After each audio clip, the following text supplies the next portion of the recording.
What's going on, everyone? Welcome back to another episode of JT Sports Live, aka the JT Sports Podcast. I'm your host, JT. The NFL Draft is next week. We will be doing a live watch party and call-in show. We will be promoting the hell out of that over the next few days. And while we're on the subject of the NFL Draft being just around the corner, this is the wrong time if you're Reuben Bain to have any bad news from the past stirred up, which has happened. He was involved in some kind of car accident that resulted in somebody passing away a few months after the fact.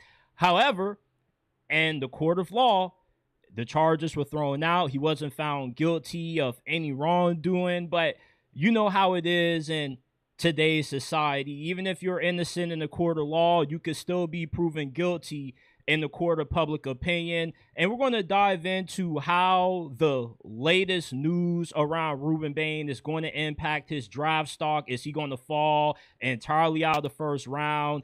Is there a team that's willing to take a gamble on Reuben Bain despite the short arms, despite the off-the-field incident that occurred a while ago? The Ravens and the Bills are the two favorites to win the AFC and represent this conference in the Super Bowl. Both of these teams are in the same situations. Super Bowl or bust essentially are the goals for both franchises. You got new faces at head coach. But is their bet on unproven coaches going to pay off? Isn't it going to work? The Steelers still haven't gotten any word back from Aaron Rodgers on what his decision is going to be for this season. They have given him a deadline till the NFL draft to decide if he's going to run it back for one last year or is he just going to ride off into the sunset and enjoy his retirement. Apparently, word on the street is Aaron Rodgers has already made his decision. It's just that it comes with a bigger price tag than his decision last year did. And I think that the Steelers are playing stupid games right now with Aaron Rodgers. No matter what he's asking for, he was the MVP of the team last year. You should give the brother whatever he wants with how good he played last year. And I don't think he's going to be falling off anytime soon. The Jaguars have finally made a decision on Travis Hunter. Is he going to continue to play both ways? Or are they finally going to make him settle at one position? Also got some thoughts on the Chicago Bears, why this year's NFL draft doesn't have the hype that the draft normally does, and the 8 teams that belong in the NFL Super Bowl bubble. Shout out to everybody that's tuned in, wherever you're watching. If you live, eat, breathe, and die football, you have come to the right place. We're talking all things football, 24/7, 365 days throughout the year. If you're a football junkie, smash that like button, subscribe to the channel, and turn on post notifications so you do not miss when we drop new content.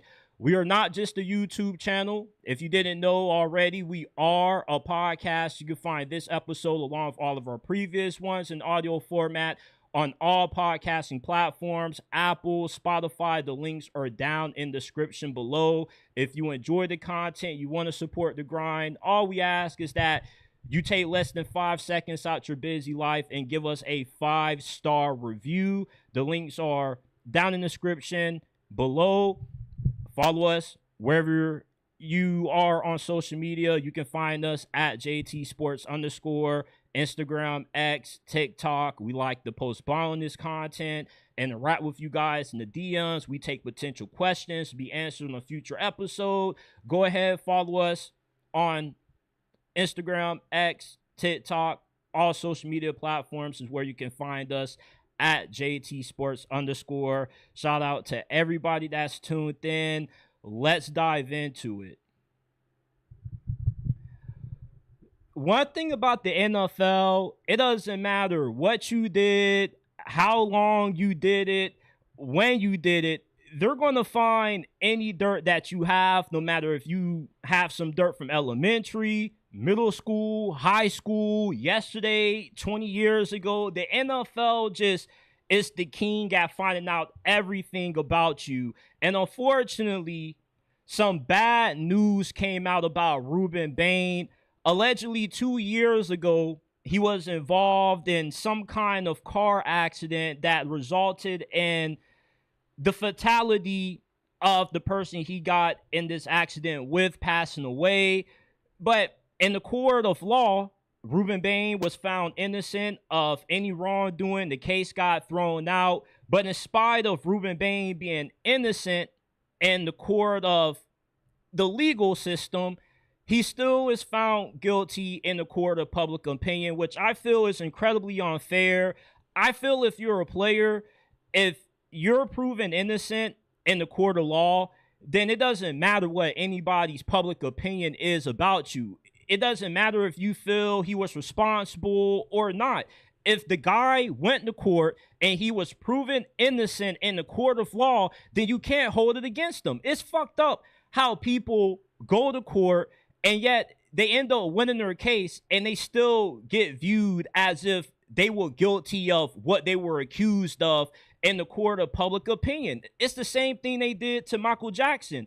Michael Jackson was fighting legal battles for so many years. He finally won them, but yet he was still viewed as guilty in the eyes of the public. And I hate when people do that. In the NFL, it doesn't really matter about when this incident took place, how bad it looks. As long as Reuben Bain was cleared of all wrongdoing legally, this isn't going to hurt his draft stock that much. And the reason why Reuben Bain's latest news about his car accident isn't going to hurt him too much in the draft is because the NFL prioritizes talent more than character, because the NFL is a production-based business.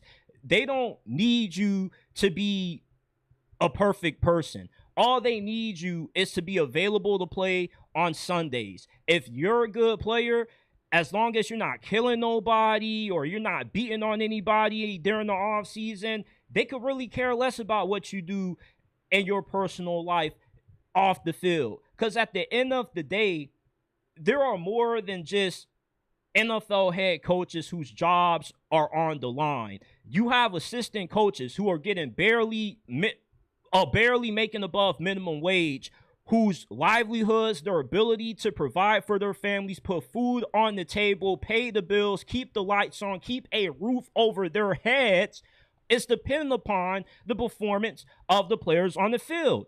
And as a head coach, you're doing those guys a disservice when you are prioritizing character and morality over the performance of these guys on the field. The NFL is a production-based business. It's not about character. I don't need nobody on my team but my quarterback to be a Scott Clean person.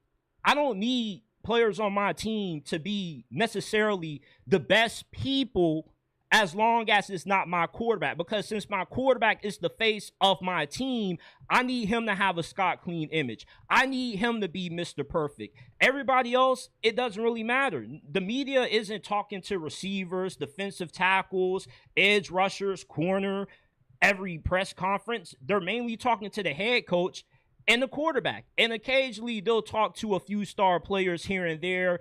Reuben Bain, so what if the dude was involved in a few off-the-field incidents? He was proven innocent. So therefore, it would be wrong of us to view him as anything but. Court of public opinion is not the court of law.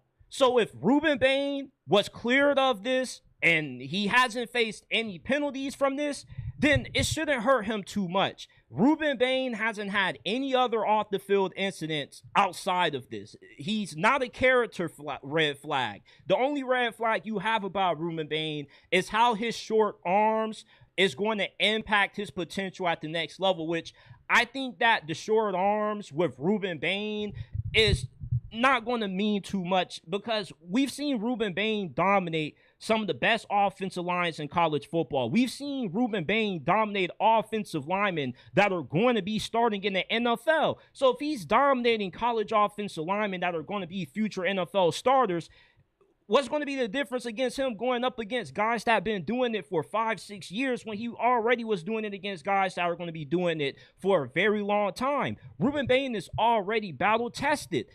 The NFL doesn't care about Reuben Bain's character concerns. These aren't as bad as what folks are making it out to be. Now, if he was in the wrong and he was proven guilty in the court of law, we're having an entirely different conversation. He probably goes undrafted. Same thing what happened with Isaiah Bond. But the NFL prioritizes talent over character. Because the real question for Reuben Bain is not, is this guy a good person?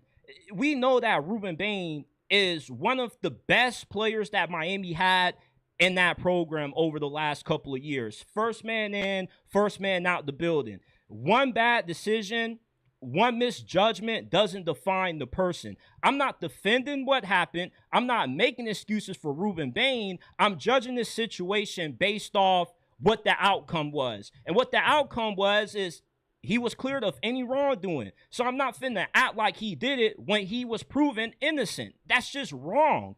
I'm going off the court of law, not the court of public opinion. We weren't there, so we truly don't know what happened and what the details were. So why speculate on something that you don't have any extra information on? It doesn't make any sense.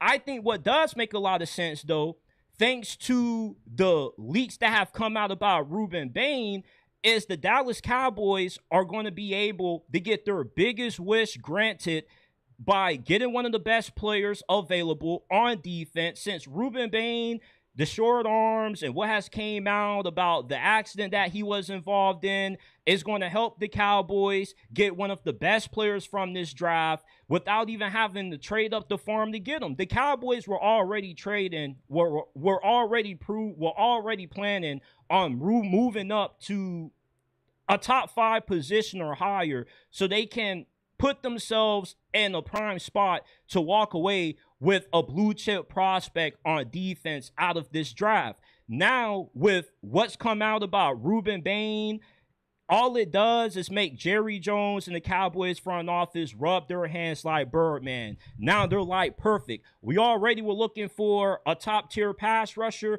Now we're going to have Reuben Bain fall into us at 12, and we're going to be able to keep our other first round pick, probably double up on defense. The Dallas Cowboys make too much sense for Reuben Bain. If he was already going to drop because of his short arms, and now he's going to drop even further because of the off-the-field incident that he was involved in a few years ago, it makes it perfect for the Dallas Cowboys, since you were already going to trade up into the top 5 anyway to draft one of the best players available. Now you don't have to give up anything. Now you can just stay where you're at, wait for Reuben Bain to fall to 12, and then you can double up with your second first-round pick, and you can improve your defense a lot more than what you would be able to if you were going to use that to trade up into the top 5 to draft a guy like Reuben Bain. And the Cowboys drafting Reuben Bain, despite the off-the-field incident he was involved in, despite the concerns about his short arms, is a classic Cowboys move. The Cowboys have never been afraid of rolling the dice on talented players with off-the-field concerns.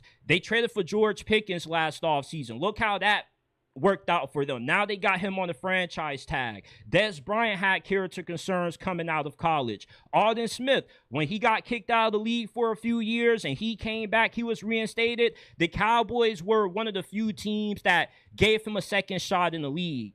Sometimes it works out for the Cowboys, taking risks, taking flyers on players with off the field red flags, and sometimes it blows up and it backfires in their face. But the Cowboys have always been one of those teams that has no problem gambling on potential despite character red flags. If the value's there and the potential and the upside is there also. This is why Reuben Bain to the Dallas Cowboys is one of the worst kept secrets in the upcoming NFL draft. If Reuben Bain is truly going to fall out of the first, I think that teams are probably a lot lower on him than what most expected. But I think it's going to be the complete opposite. I think that there are teams a lot higher on Reuben Bain than what the national media is. Reuben Bain is one of those prospects that you either love him or you hate him.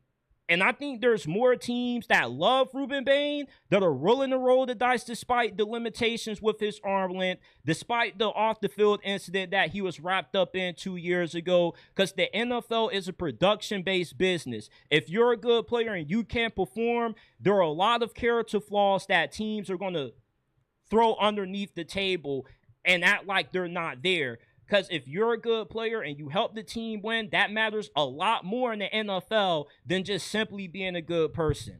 Reuben Bain to the Dallas Cowboys, I think is all but guaranteed to happen less than a week from now. Shout out to Simply Eli. He says, all you need to see the NFL values talent over character is how long Antonio Brown was. Yep, absolutely. Shout out to my dog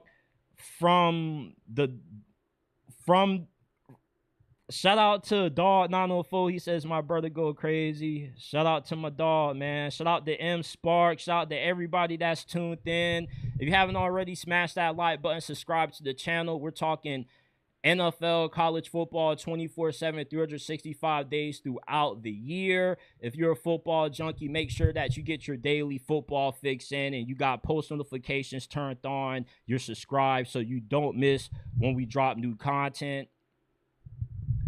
The Ravens and the Bills are both in the same situation right now. They both made the same gamble this offseason, parting ways with respected head coaches and replacing them with first-time head coaches that have no experience in this position before, taking over teams that have Super Bowl or bust expectations. And even though the Bills and the Ravens are in the same situation, neither of these teams are both going to come out on the winning side of things with the decisions that they made at head coach. One of these teams is going to get over the hump and finally win a Lombardi trophy, and the other one is going to underachieve and be severely disappointed with who they hired at head coach. And I feel the team that has the most to prove, the most pressure on them, are the Baltimore Ravens, because unlike the Bills, the Ravens' expectations are a lot higher than Buffalo's due to how the fan base of Baltimore views Lamar Jackson, a 3-time first-team All-Pro selection, a 2-time MVP. So with how good the Ravens roster is, being better than the Bills, you expect to go at least to the divisional round or the AFC Championship game. If the Ravens don't get to the divisional round or the AFC Championship in year one under Jesse Mentor, there's going to be a lot of skepticism around the decision to hire him. Now, if the Bills fall short in the playoffs and they underachieve, the backlash, the scrutiny isn't going to be as bad as what it would be for Baltimore, since Bills fans aren't as over the top as what Baltimore Ravens fans are. The Bills have already had years of heartbreak. They more so are looking for progress. If the defense can look a lot better than what it has in the playoffs and you lose a 24-21 playoff game, you're okay with that. You're not going to be questioning the decision to fire Sean McDermott and replace him with Joe Brady if that's how you end up going out in the playoffs. But if the Ravens go out anywhere before the AFC Championship, there's going to be a lot more tougher conversations that are going to be had about their decision to who they decided to replace John Harbaugh with at head coach than the Bills, since John Harbaugh is a Super Bowl champion. He's one of the best culture builders in NFL history. Sean McDermott didn't have the resume or the body of work that John Harbaugh had. So the expectations from Ravens fans are already a lot higher, since you're hiring a guy that is a first-time head coach that's taken over for a future Hall of Famer that led this franchise to a Super Bowl. So unlike the Bills, the expectations are a lot more extreme, and the backlash is going to be a lot more critical if the Ravens don't meet those expectations. Now, Buffalo's hire is not really about Joe Brady, because here's the thing. If the Buffalo Bills get over the hump and they finally win the Super Bowl with Joe Brady, it's not going to be because of Joe Brady. It's going to be because of his decision to hire defensive coordinator Jim Leonhard. Jim Leonhard is the biggest deciding factor when it comes to how far the Bills are going to go this season. If they make it to the Super Bowl this year, it's not going to be because the hiring of Joe Brady worked out. It's not going to be because of how great Josh Allen was. It's going to be because Jim Leonhard was finally able to get that Buffalo Bills defense playing at an elite level in the postseason. The Bills' issues in the playoffs haven't been Josh Allen, and it hasn't been the offense. It's been their defense's inability to get stops in big moments. Their defense under Sean McDermott in their last few postseason games has given up nearly 30 points in those contests. So if Jim Leonhard comes in and you have a defense that's only giving up 17, 18 points per game, you're going to be good enough to finally get over the hump. The defense is the only thing that has held back the Buffalo Bills. And if Jim Leonhard ends up being as good as what he was at Wisconsin, like I believe he will be, this is going to be one of the biggest moves that decides who wins the Super Bowl that nobody talked about, because nobody pays that close attention to the impact that these coordinators have. You only talk about the coordinator when the play calling is either really great or it's really bad. Everybody's going to be talking about Jim Leonhard after this Buffalo Bills defense ends up being lights out when they make it to the playoffs this year. I feel the Bills are going to go a lot further than the Baltimore Ravens this season, because there isn't as much pressure on Joe Brady than what there is on Jesse Mentor. There's a lot more pressure that comes with coaching Lamar than it does Josh Allen. People are more critical when you lose with Lamar than they are when you lose with Josh Allen. The Ravens have a better team than the Bills. They have one of the most complete rosters in the NFL. They're one of the best drafted franchises in the NFL over the past 2 decades. So the Ravens expect to at least be in the AFC Championship. And anything less than that is a major disappointment. You can't go from John Harbaugh and then tolerate Jesse Mentor doing the same thing, underachieving in the postseason, because if that was going to be the case, you were better off just keeping John Harbaugh to begin with. I think the Bills aren't going to be as critical on Joe Brady as what the Ravens are going to be on Jesse Mentor if they end up coming up short of expectations again this year. I feel the Bills don't have the same amount of question marks as what the Ravens do with the offensive line, with how that coaching staff is going to play out. It's just with the Ravens right now, it just feels like when you shake up a soda and you know when you turn open the top that there's going to be a lot of stuff coming out. That's what the Ravens kind of feel like right now. It just feels like there's a lot of tension, a lot of pressure that's building up. And if they have another disappointing season this year, that thing is going to completely bust, and it's not going to look very good what comes out of it. I don't think there's as much pressure on Joe Brady in his first season with Buffalo as what there is on Jesse Mentor going into year one as the Ravens' new head coach. I don't care about how Steelers fans feel about Aaron Rodgers anymore, because a lot of you guys hate Aaron Rodgers for what he is off the field instead of what he did on the field for the Pittsburgh Steelers last year. Aaron Rodgers had 24 touchdowns and only 7 interceptions, throwing to one of the worst receiving corps in the NFL, having one of the worst offensive coordinators in football calling plays for him, and having a very inconsistent offensive line. And yet, he was able to get the Steelers to the playoffs, and he was the MVP of the Steelers last year. Aaron Rodgers carried the Steelers last year at 40-plus years old. He was in a situation that the Steelers should have never put him in to begin with, because you should have made sure that a guy Aaron Rodgers' age was throwing to more than just DK Metcalf and Kenneth Gainwell as his 2 top options in the passing game. You should have made sure that Aaron Rodgers had a better offensive coordinator than a guy who was calling bubble screens the tight ends out the slot. What Aaron Rodgers did for the Steelers last year was way better than what was expected, because normally a guy Aaron Rodgers' age that had to carry an offense that lacked the kind of personnel that the Steelers did normally would have had way worse numbers than 24-7. Aaron Rodgers deserves to get paid anything that he's seeking for his final season to play football for the Steelers this year. The Steelers are not in a position where they can afford the nickel and dime with Aaron Rodgers. If the Steelers want to compete this season, Aaron Rodgers gives the team the best shot to do so. Get out of my damn face with this hype train about Will Howard. Will Howard was a 6th-round pick. Most of the times, guys that go day 3 in the draft, they don't last that long in the NFL. We haven't even seen Will Howard take a preseason snap in the NFL. I'm not confident that Will Howard gives the Steelers the best chance to win. Oh, well, we need to see what this guy has. No, we don't.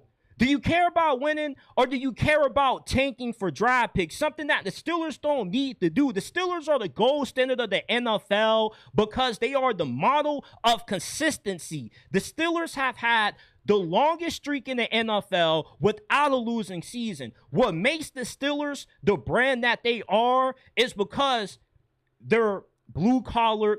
It's all about hard work. It's all about not ducking the grind. I don't care about being trash to be in position to draft a good quarterback. Next year's quarterback class is going to be the best quarterback class that the NFL has had in a very long time. It doesn't matter if you're picking 32nd in the first round or you have a top 5 pick, you're still going to be in position to walk away with a good quarterback. And I trust Mike McCarthy's eyes at quarterback more than I trust Mike Tomlin's eyes at quarterback, since Mike Tomlin was Stevie Wonder when it came to evaluating the quarterback position. Aaron Rodgers already has familiarity with Mike McCarthy's system. He already has a good understanding of what Mike McCarthy wants. And he's going to be better right out the gate right now than what Will Howard will be, since Will Howard technically is still a rookie since he didn't play at all last year. The Steelers did not set Aaron Rodgers up for success last year like they have this offseason. They traded for Michael Pittman. Now you have not only a better wide receiving core, but you also have one of the more physical wide receiver duos in the NFL. Then you sign Rico Dowdle in free agency, who also has familiarity with Mike McCarthy and his system. Now you're going to have an even better running game than what you did last year. The offensive line being fully healthy should be improved, so Aaron Rodgers has more time to throw the football, and you don't got to worry about how slow Aaron Rodgers is for his age, because a guy like him shouldn't be running for his life to begin with. Will Howard is not somebody that the Steelers should be betting the season on right now. You shouldn't be betting on the 6th-round pick being able to save your franchise and be able to continue your streak of never having a losing season in over 2 decades. History shows us that guys like Will Howard don't turn into anything better than journeyman backup quarterbacks at best. Well, Will Howard won a national championship at Ohio State. Okay, Stetson Bennett won back-to-back national championships at Georgia. Where is he right now? A backup for the Rams. J.J. McCarthy won a national championship at Michigan. What's he been? trash. Just because you win a national championship in college football doesn't mean that you're going to be a great quarterback in the NFL. There are plenty of quarterbacks that have been good in college, that won national championships, that got to the NFL, and they turned into boo-boo. The Steelers don't need to be trying to figure out what they have in Will Howard right now. They need to be giving Aaron Rodgers anything that he's asking for to make sure that they have a freaking quarterback this year. I don't want to watch Will Howard play quarterback for the Steelers this year. Because if Will Howard is playing quarterback for the Steelers this year, I don't want to see what he has to offer. I want to see a competitive football team. I don't want to waste 4 hours of my Sunday watching the Steelers team that just is intentionally trying to tank because they wanted to lowball Aaron Rodgers. Aaron Rodgers was the MVP of the Steelers season last year. If it wasn't for Aaron Rodgers, the Steelers wouldn't have even made it to the playoffs. They wouldn't have even beaten the Ravens in the AFC North championship the last week of the regular season. It was not Aaron Rodgers' fault why the Steelers got smacked by the Texans in the first round of playoffs. He had no offensive line, and he had the worst receiving core of the NFL. His top two weapons to throw the football to in that game were Kenneth Gainwell and DK Metcalf, and this is the best defense in the NFL. And you expected Aaron Rodgers to ball out with that?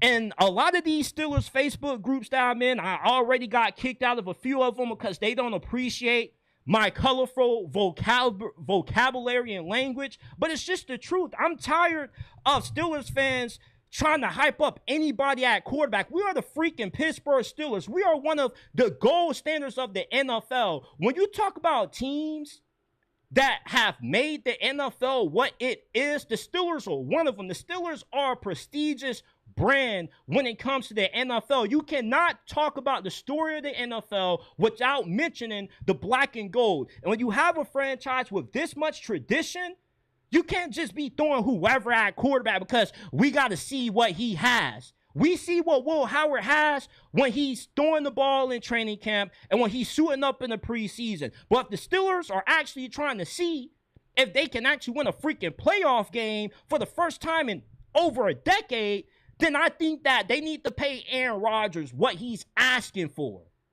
I'm tired of this nonsense about we need to see what Will Howard has. We need to see what Mason Rudolph has. We need to take a risk on Ty Simpson, take a risk on Drew Aller. How about we just pay the guy who was the best player on our team last year? How about that? Makes a lot of sense to me.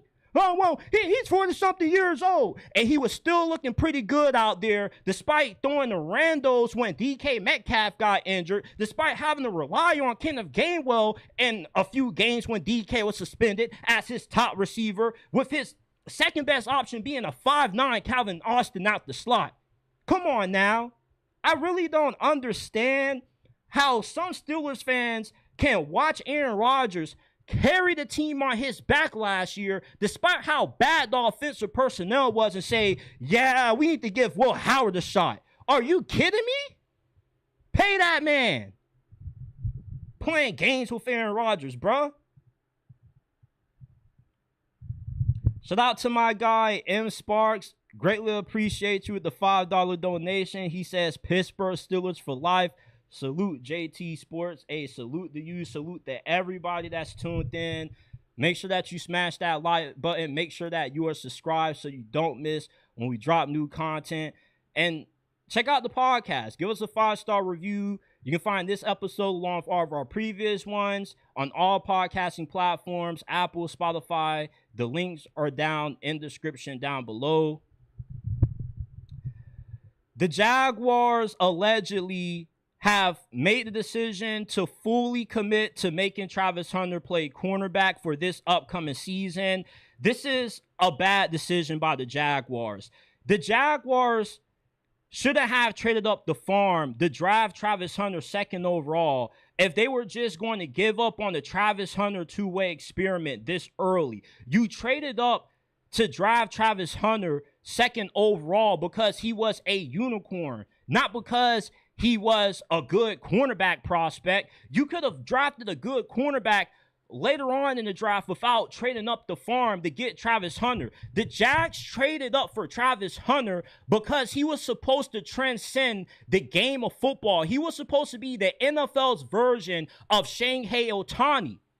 You essentially just wasted all that draft capital you gave up for Travis Hunter, regulating him to just one side of the football. It doesn't matter if you got a good group of wide receivers, because despite you having BTJ, Jacoby Myers, and Parker Washington, Travis Hunter is still the most dynamic playmaker that you have on the offensive side of the football. And Travis Hunter was getting better throughout the course of the season. Before he got injured, he was improving every single week. They were asking him to do more and more on offense. He was making more and more plays. When you have a guy playing both sides of the ball, he's not just automatically going to come in the NFL and dominate on both sides, because you're not going to be able to learn enough of the playbook to truly have enough mastery of it to be that good right out the gate. When you're splitting so much time in practice, in the film room, between both sides of the ball, yeah, it's going to take you a lot longer to learn the playbook. It was going to take Travis Hunter at least a year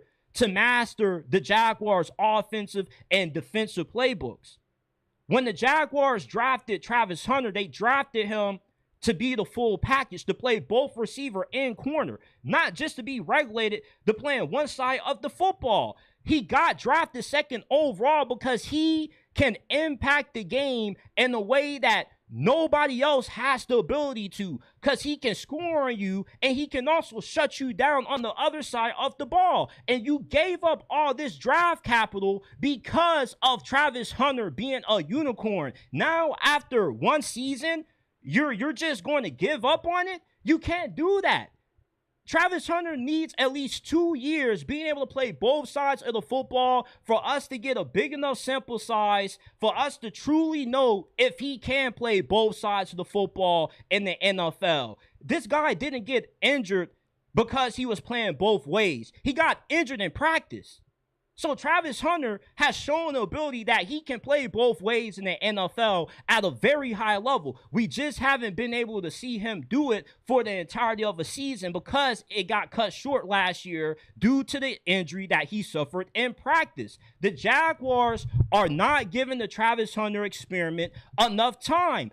One season and a handful of games is not enough for us to truly know what Travis Hunter's ceiling is as a two-way player in the NFL. Stop trying to tell me that it's impossible for a guy like Travis Hunter to play both ways. 3 decades ago, did you guys ever think it was possible that we were going to get a player like Myles Garrett that's 275 plus pounds running 4.5, 4.6 in a 40-yard dash? Did you ever think that we would have 300-pound defensive tackles running 4.8 or faster? The NFL has evolved, and it's going to continue to evolve now with Travis Hunter showing a bunch of these high school players that as long as you have the conditioning and you have the talent to play both ways, as long as you have a head coach that's willing to believe in you, you are going to have the opportunity to do it in college. And you have more and more college coaches ever since seeing Travis Hunter play both ways at Colorado and win the Heisman that are giving more two-way players out of high school the opportunity to play both ways if they actually are good enough to play both sides of the football. So when you have more players who are practicing playing both ways, who grow up playing both ways, they're going to be better conditioned to do it, unlike anybody else that's tried to do it in the NFL when they finally get to that level. It's the theory of evolution. You know how allegedly we all started out from apes and then we evolved over generations into the species that we are now? Years ago, the thought of somebody playing both ways was laughed at. But ever since Travis Hunter did it at Colorado, you have more high school recruits that are going to be influenced by Travis Hunter playing both ways, and there are going to be more coaches that are going to allow these players to play both ways, and eventually you're going to get a player that comes into the league that has the ability to play both offense and defense because they were practicing it a lot longer thanks to Travis Hunter and coaches finally being open to the idea, okay, it's possible for a guy to play both ways. Travis Hunter played 67% of the Jaguars' offensive snaps last year and only 30% on defense before his injury.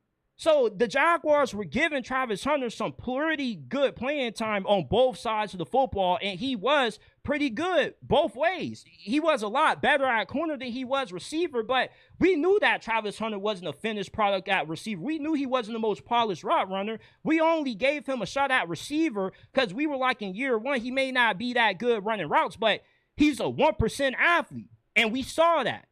So the Jaguars should not be giving up on the Travis Hunter two-way experiment this early. You only saw this dude play in a handful of games, and he's only been in the league for a year. We don't have enough to prove to us that Travis Hunter can't play both ways in the NFL at a high level. We need more time to assess his ability to do it. You keep on trying to put limitations on somebody where you don't really know what their limitations are because we haven't seen enough to know what the limitations are. Stop trying to put Travis Hunter in the box like everybody else. You keep saying Travis Hunter can't do it just because it's impossible. Nothing in this world is impossible. It just hasn't been proven to be possible yet. The Jaguars don't know what the hell they're doing with Travis Hunter, because if you're going to trade up all this draft capital to draft this dude second overall just to have him playing one side of the football a year after the fact, you overdrafted him. The selling point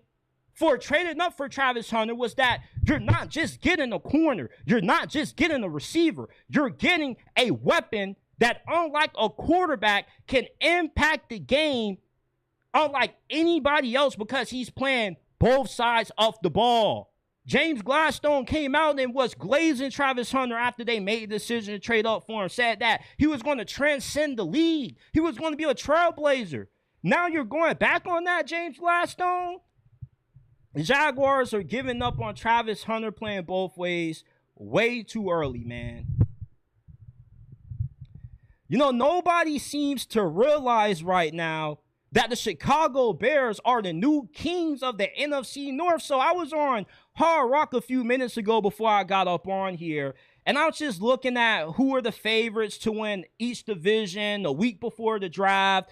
And what shocked me is that Hard Rock has the Bears with the third worst odds to win the NFC North, even though they ran this division last year. Ben Johnson and Caleb Williams have changed everything, not just for the Bears, but for the future of the NFC North, because Ben Johnson and Caleb Williams, they're not going anywhere. They're only going to get better. Ben Johnson is the new Sean McVay, Kyle Shanahan.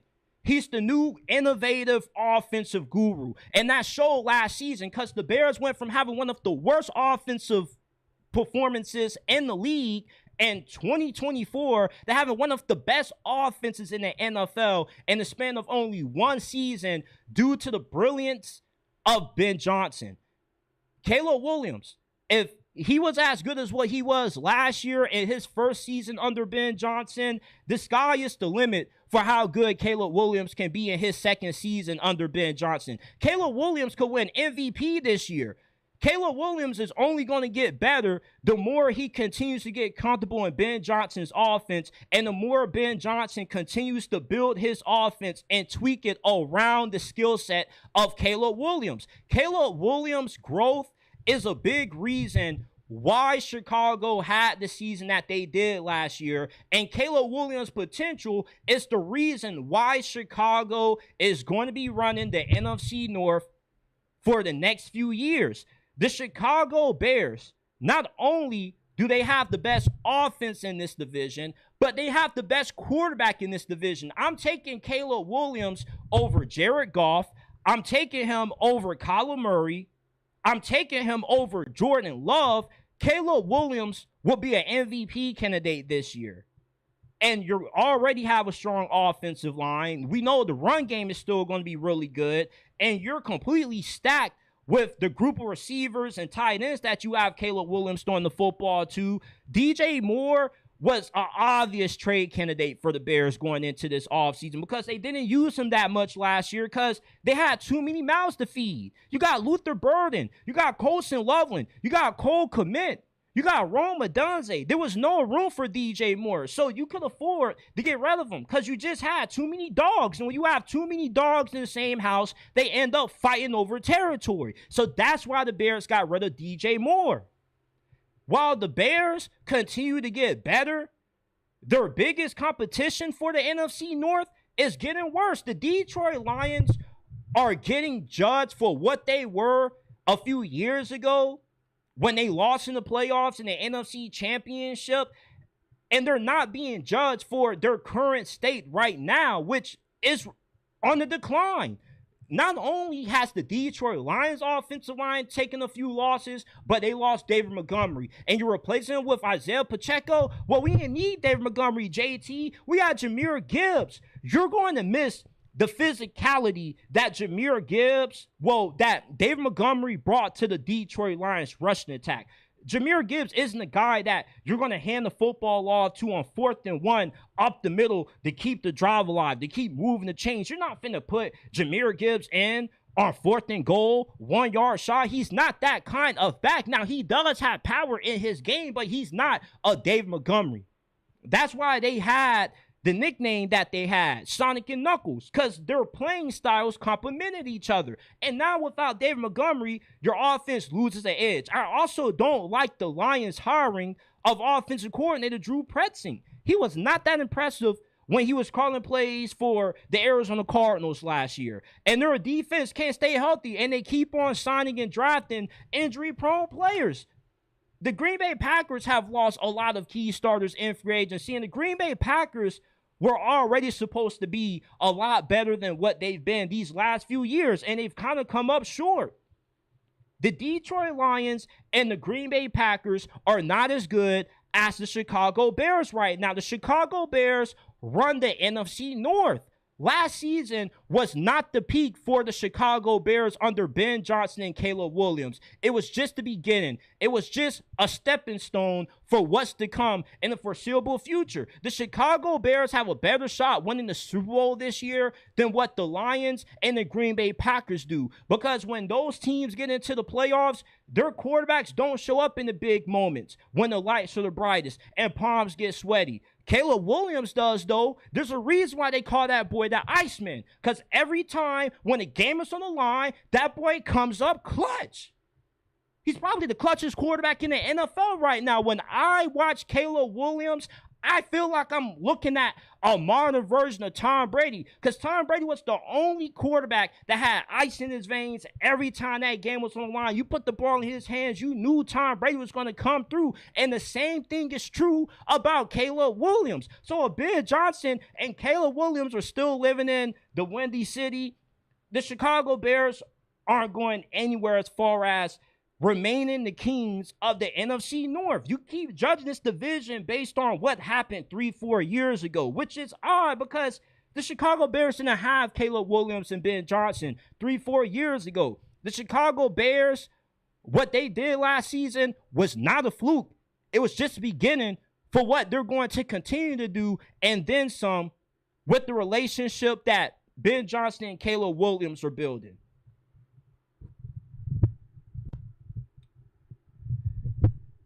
You know, I don't know if it's me, but the NFL draft this year just doesn't feel like it has a lot of hype around it. And my big theory for why the 2026 NFL draft isn't getting a lot of hype as what it normally does is because everybody's looking forward to the 2027 NFL draft, which is going to be one of the best drafts in NFL history. This year's draft has a weak quarterback class. Outside of Fernando Mendoza and Ty Simpson, there's nobody else worthy of being considered a developmental quarterback that could turn into a potential franchise QB down the road. The running back class isn't that good. The receivers and the corners and the offensive linemen are the three best position groups in the 2026 NFL draft. In the 2027 NFL draft, Every single position group is loaded. If you need a quarterback, you can get one. If you need a running back, there's plenty to pick from. If you need a wide receiver, there's plenty of those to pick from. If you need offensive linemen, offensive guards, offensive tackles, there's plenty of those to pick from in the 2027 NFL draft. What about defense? We need defense. We need pass rushers, JT. Colin Simmons and Dylan Stewart. The Colin Simmons and Dylan Stewart debates for who's going to be the number one pass rusher in the 2027 NFL draft are going to feed families. These are going to be like those Tavon Austin versus DeAnthony Thomas debates that you and your homies used to have in elementary at lunch. Not only do you have a bunch of great pass rushers, but you have great corners. You have great safeties. You even have great kickers in the 2027 NFL draft. That old Miss kicker who was booing that thing last season, he came back for another year. He's going to be in the draft next year.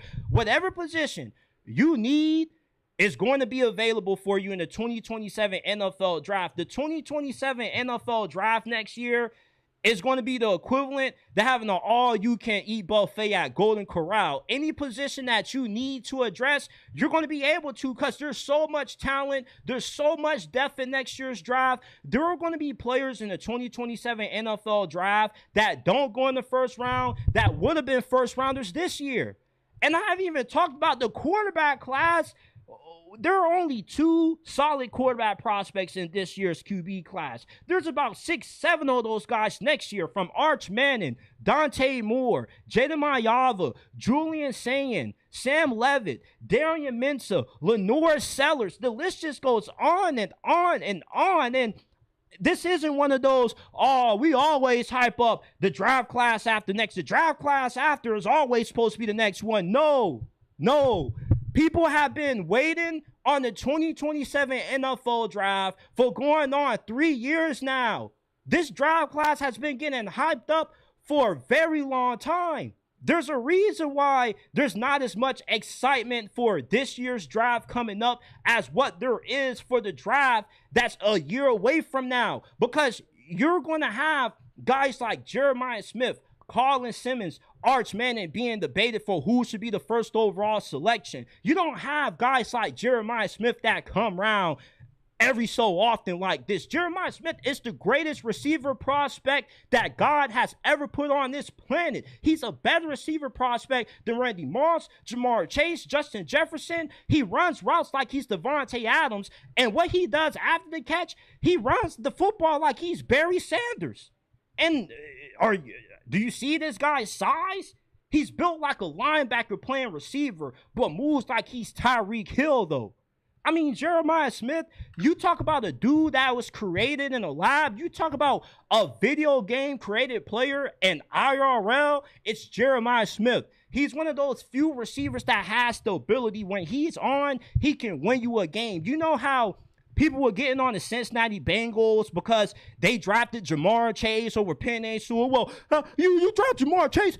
How's he going to have time to catch the football? Joe Burrow don't got enough time to throw in the ball. And you saw why the Bengals drafted Jamar Chase over Penei Sewell, because what we overlooked is that sometimes you have receivers that are good enough that when they're on, they can win games by themselves. And we've seen several times throughout Jamar Chase's career up to this point, he go for 200-plus yards, 8 catches, 3 touchdowns, and he can't be stopped. And he single-handedly wins the Bengals the game. That's why a guy like Jeremiah Smith is going to be in the conversation, be the first overall pick with a Dylan Stewart, with a Colin Simmons, with the Arch Manning.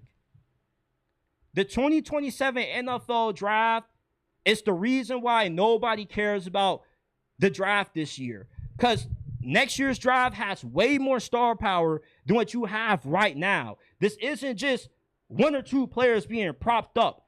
There are plenty of blue chip players across the board at every position in the 2027 NFL draft. Now, this year's draft isn't bad. It just isn't special. It just isn't loaded. You're not about to see 20 players get drafted in the first round this year that go on to be Pro Bowlers or future All-Pro selections like how you are going to see in 2027. 2027 is a generational draft. You know how they say you got generational quarterback prospects, generational pass rushing prospects? The 2027 NFL draft is a generational draft. This is a draft that is going to produce multiple Hall of Famers, multiple Pro Bowlers, multiple All-Pro selections. I'm already waiting for the 2027 NFL draft. As a matter of fact, I'm going to cover the 2027 NFL draft as soon as this year's draft concludes. I'm going to be covering that thing 24/7 all throughout the year because we've never had a draft that's had this much buildup, this much anticipation as what the 2027 NFL draft is going to have. Essentially, the 2027 NFL draft has made teams and executives treat this year's draft as a bridge draft. It's just a draft to get you by, maybe get some capital so you can draft a lot of players in next year's draft, the big bonanza. This year's draft just doesn't have that hype. It just doesn't have that same feeling as what next year's draft is going to be, and it's for a very good reason. Shout out to my guy from the Dog 904 with the $2 donation. Greatly appreciate you, my dude. Appreciate your support. I appreciate everybody that's tuned in. We got one more thing to hit on before we get up on out of here. This upcoming NFL season, there are only 8 teams that I believe can win a Super Bowl. So I'm here to reveal the 8 teams that belong in the NFL Super Bowl bubble, starting with the Los Angeles Rams. The Rams are the most complete team in the NFL. They have no holes on offense, no holes on defense. The only holes they had was their secondary, and they improved that by trading for Trent McDuffie. They also have the 13th overall pick in this year's draft, so they could use that pick to further improve either side of the ball. Matthew Stafford, he isn't falling off anytime soon. This is probably going to be his last season. We know Sean McVay isn't going anywhere, so the offense is still going to be good. The defense is going to be even better than what it was last season. The Rams are the clear team to beat, and if I had to pick my Super Bowl champion right now, it would be the LA Rams. The Seattle Seahawks, just like the Rams, are the second most talented team in the NFL. They don't really have too many weaknesses. Sure, they did have a few losses that hurt a little bit, like losing Kenneth Walker, Tariq Woolen, Kobe Bryant. You're going to miss those guys. But the Seahawks are probably the best drafting team in the NFL. We keep talking about Rashid Shaheed, how good he was last season, the Seahawks' decision to resign him. They didn't need to resign Rashid Shaheed because they already had Torrey Horton, who, when he got injured, was the reason why they made the decision to trade for Rashid Shaheed, because they needed somebody with the return ability on special teams, kick returns, punt returns that Torrey Horton had, and also that big playability on offense. Rashid Shaheed was in Seattle because of Torrey Horton's injury. So with how well the Seahawks draft, they're just going to be able to reload. It's not going to be, well, how are they going to look without Tariq Woolen? How are they going to look without Kenneth Walker? It doesn't matter. It's the Seahawks, people. They just find good replacements out of thin air. That's just what they do. They got one of the best GMs in football and the best head coach in the NFL right now, in my opinion, and Mike McDonald. So they're going to be right back in the NFC Championship. I think the NFC comes down to 3 teams: the Rams, the Seahawks, and the other team that we'll get into a little bit later on, that being the Chicago Bears. The Chicago Bears are the 3rd best team in the NFC right now. That offense was one of the best in the NFL, and it's only going to get better. Their defense is also going to improve as well with the bodies they've been adding on the line of scrimmage on that side of the ball. And Caleb Williams, if he was as good as what he was last year in year 1, if we're calling him the Iceman after year 1 under Ben Johnson, we're going to be calling this brother MVP Caleb after year 2 under Ben Johnson. And with Caleb Williams taking an MVP leap in year 2 under Ben Johnson, it is going to make the Chicago Bears have the most talented quarterback in the NFC. Unlike the AFC, where gods play quarterback, the NFC doesn't have these uber athletic superhumans at quarterback. Caleb Williams is the kind of quarterback that you will see in the AFC. And now that Ben Johnson is able to help this brother finally get some good development and some good coaching, there's no telling how far the Bears are going to be able to go next year when he takes that next step in his development. The Buffalo Bills.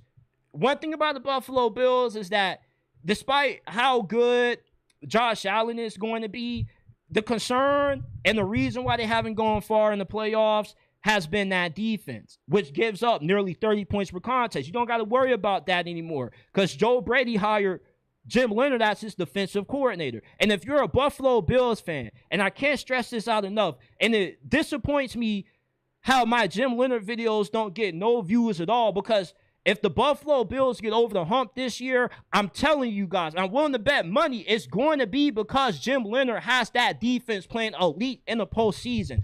I am so frustrated at the lack of attention that Buffalo Bills fans are giving Jim Leonard as their defensive coordinator. This brother was one of the best defensive coordinators at Wisconsin in college football during his time there. He should have been a defensive coordinator in the NFL a lot sooner than what it took him to be a DC right now for the Bills, but you lucked up and you got your very good defensive coordinator. Jim Leonard is going to completely transform this Bills defense, and he's going to be the reason why the Buffalo Bills finally get over the hump, if they do get over the hump.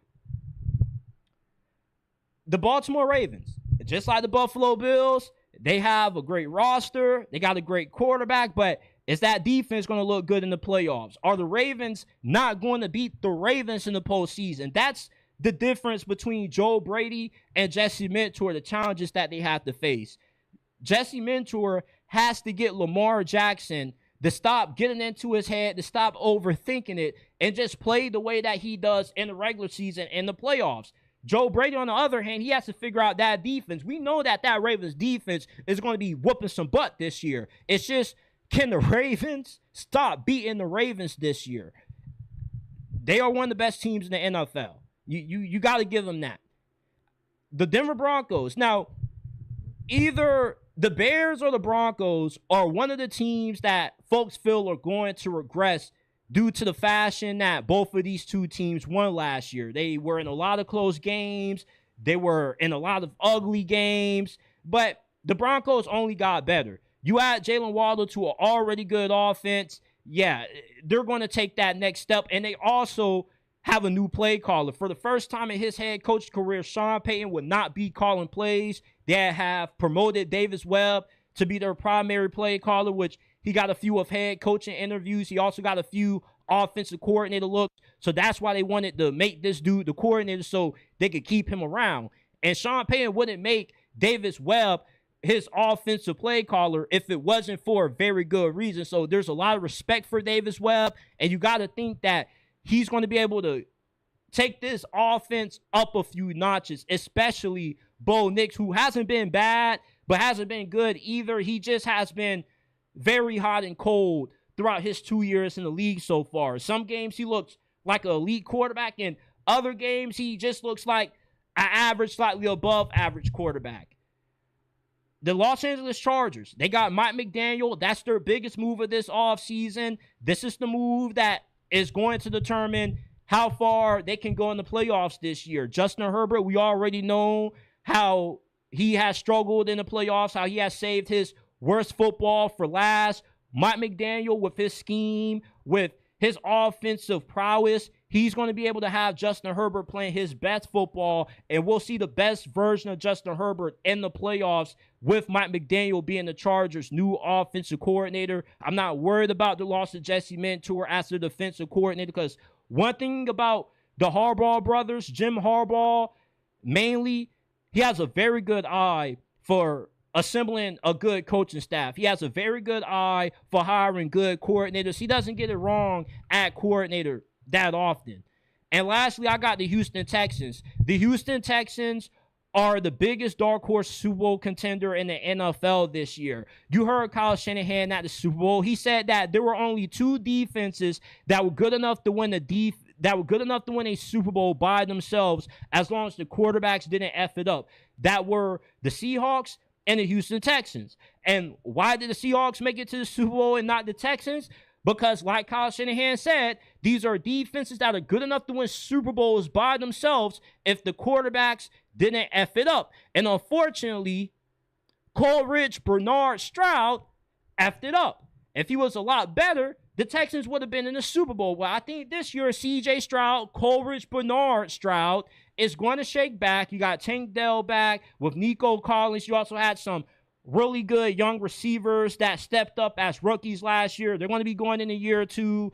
You improve the offensive line. The Texans are one of the best teams in the entirety of the NFL from top to bottom. The old line is right. That offense is right. That defense is lit.